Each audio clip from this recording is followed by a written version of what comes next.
Ask Mufti Tariq Masood. سب سے آخری صورت 10ویں پارے میں کیوں ہے؟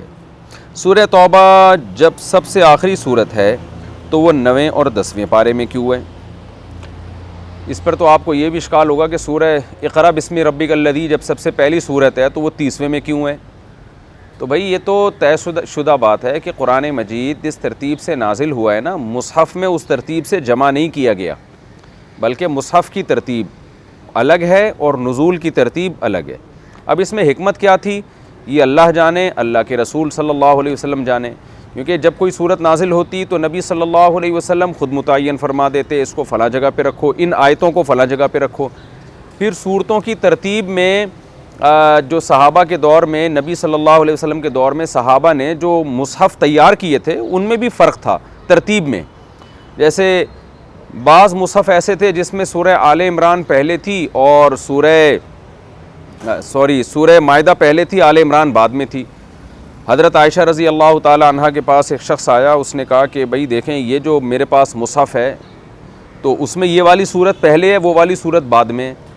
اور فلاں مصحف میں یہ بعد میں ہے وہ پہلے ہے۔ تو حضرت عائشہ نے فرمایا اس سے کیا فرق پڑتا ہے کہ یہ والی صورت وہاں ہو یا یہ والی صورت وہاں رکھی ہو، اس سے کیا فرق پڑتا ہے؟ تو اسلاف کے دور میں، صحابہ کے دور میں، شروع میں، ابتدا میں، یعنی نبی صلی اللہ علیہ وسلم کے دنیا سے جانے کے بعد اس بات کا کوئی بہت زیادہ اہتمام نہیں کیا گیا کہ صورتیں خاص ترتیب کے ساتھ ہوں۔ تو بعد میں حضرت عثمان رضی اللہ تعالی عنہ نے جو مصحف تیار کیا تاکہ لوگوں میں اختلاف پیدا نہ ہو، تو اس میں پھر ترتیب دے دیا آپ نے صورتوں کو، اس مصحف پہ پوری امت کا اجماع ہو گیا۔ تو اب جو ہے اس مصحف کی تبدیلی یا اس میں ترتیب تبدیل کر دینا یہ حرام ہے، ناجائز ہے، امت میں اختلاف انتشار کا ذریعہ بھی ہے، اجماع کے بھی خلاف ہے یہ۔ تو اب حضرت عثمان نے جب ایک دفعہ ترتیب دے دی اور پوری امت اس پہ جمع ہو گئی تو اب اسی ترتیب پہ قرآن کو چھاپا جائے گا، کیونکہ قرآن کا معاملہ بہت حساس ہے۔ تو یہ میں نے اس لیے پوری ڈیٹیل بتائی کہ اصولی طور پر صورتیں کی آیتیں جو ہیں ان کی ترتیب تو متعین ہے، وہ تو نبی نے ہی متعین کر دی تھی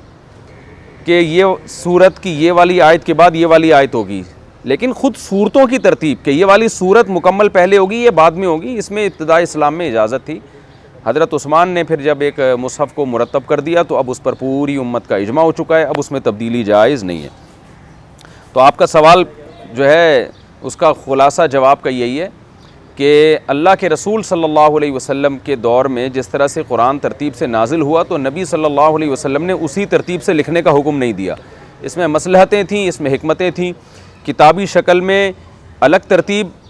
اللہ کے تعالیٰ یعنی اس میں کوئی حکمتیں اللہ نے رکھی ہیں، اور نزول تو اس زمانے کے لحاظ سے ہوا ہے۔ تو یہ حکمت ہے، پوری حکمتیں اللہ ہی جانتے ہیں، ہم اللہ کے قانون کے پابند ہیں کہ جیسے ہمیں کہہ دیا ہم نے اسی پر عمل کرنا ہے۔